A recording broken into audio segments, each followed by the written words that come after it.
Fantatsika Gamina fa anao taona 2024 dia efa ho feno amin'iny tokony misy anisan'ny mpiasa ny fahasalamana. Ny fifanomezan-tanana eo amin'ny samy mpiasa ny fahasalamana na koa eo amin'ny samy mpiasa-panjakana dia ilaina tokoa ny minisitra mba hanamora ny tanjona tia kotratrarina. Arindra tsara ny serasera ao anatiny no izy tsy hatapaka anelanelany ny vaovao rehetra ahafahany tompona andraikitra isana ambaratonga mandray ny andraikiny. Tsika eny an-tsena ny fitobahan'ireo voankazo fihinam-boa etsy sy roa anisany manan-karena izay vokatra izay sika eto Madagasikara. Raha miresaka manga fotsiny izao dia efa 100 taona izao no nisian'ny manga Tombato na ny manga Diego teto Madagasikara. Zara raha misy 4 kesika fotsiny ny hazo iray araka ny fanadihadiana nataon'ny ministeran'ny fambolena izany ary nisy moa nietsika nanaovana festival de manga mihitsy sy nietsika ho ataon'ny ministera ny fampitomboana sy ny fomba fanavaozana ny fambolena izany manga Tombato izany. Commune ambanivohitra miisa 570 amin'ny 90 amin'ny teo faritra Diana amin'ny velaran-tany mirify 500 hektara no mamboly manga Tombato na manga Diego. Ny fotokazo iray dia mahatratra 2 ka hatramin'ny 3 kesika. Ny vidin'ny kesika iray amin'izany dia zara raha misy R1 tsy dia tena mbola tsara nefa izany vokatra izany. Ny antony dia efa antitra loatra ny azo ary tsy misy fikarakarana ihany koa ka nahatonga ny ministeran'ny fambolena anao fanamby ny anavao sy anatsara ny fambolena manga Tombato na manga Diego sy ny manga S amin'ny fampiasana zanakazo manga noatsaraina. Azo antoka tsara ary azo antoka ihany koa ny vokatra ho azo satria afaka 5 na 1 taona dia mahatratra 700 grama ny voamanga iray ary ny vokatra fotokazo manga iray dia mahatratra 7 hatramin'ny 10 kesika. Ny vidy kesika iray amin'izany dia mety hahatratra hatrany amin'ny 5 sy 2 hetsy ariary.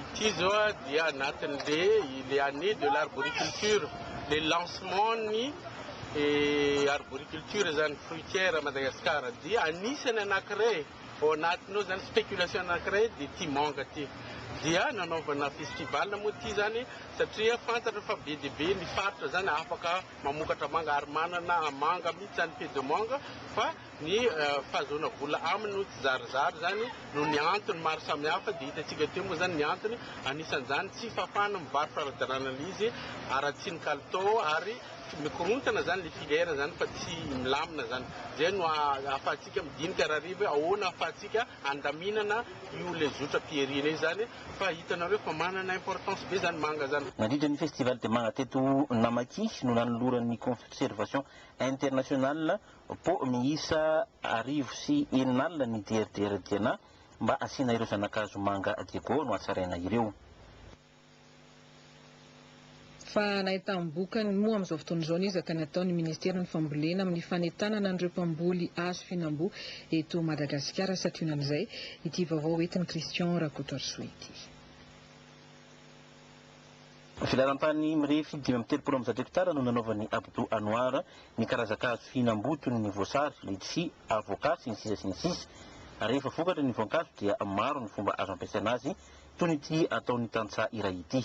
Raha amin'io manga io satria zay mamokatra sady mpamatsy olona koa zany zay ohatra zao resitsika zany io vitanay manga confiture de manga zany zay mi-exporté koa zany faharoa zany vitanay raha resaka la achar manga zany na amin'ny coco zany na amin'ny coco zany na mamimamy na amin'ny tarte zany na tarte masirasira vitanay amin'ny manga daholo zany satria ny manga io matsy mahatra arakaraka le composition ataonay koa zany hoe mampaharitra azy mba sy exporté nay zany fa miezaka foana zay zany ijery zavatra ho ataony amin'ny manga io.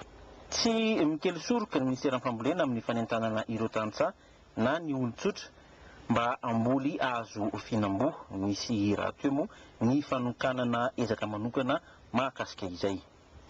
Na izy tompony aza dia manaprova mampidibola ara-dalàna fidiram-bola amin'izany zavatra zany fa mila mampiasa vola aloha anatiny ao dia mila faharetana mila mahay le teknika dia mahita lanam-paritra mazava afahana mamoaka n'izany vokatra zany. Hitanareo ngamba fa mahafinaritra sy ataoko hoe azo antenaina zany zavatra atao ato anatiny any satria ngezangeza le velarina le marché zany mazava eo akaiky eo dia hitanao mihatsara le kalitao arakaraka an'izay fikarakarana azy zay. Sady vola no sakafo ary fialamboly fa indrindrandrindra ihany koa mahatsara ny fahasalamana ny voankazo ka ilana araka izany ny fambolena azo fihinam-boa. Zava-dehibe moa ny fihinanana voankazo fa na dia ho aza ny ezaka ataon'ny ministeran'ny fambolena dia mitohy hatrany fiaraha-miasany amin'ireo tantsaha izay mamboly ireny azo fihinam-boa ireny. Anisan'izany tao amin'ny fokontany Antsalaka, komina Antsakwabe, faritra Diana, anisan'ny nazaona akom-baovao ihany koa. Ny taona 2027 no nitsahatra ny tsy nanondrana manga Tombato na manga Teko intsony i Madagasikara, ary izay indrindra no nanaovan'ny ministry ny varotra Antsoavo fa aleo aloha vonjena ny tsena anatiny vao mieritreritra ny tsena ivelany satria mbola tsy mahafapo ny vokatra hatramin'izao. Lalana anankiray, lalam-balona anankiray ny tsena atao anatiny aloha. Satria betsaka ihany koa ny malagasy tsy mihinana manga.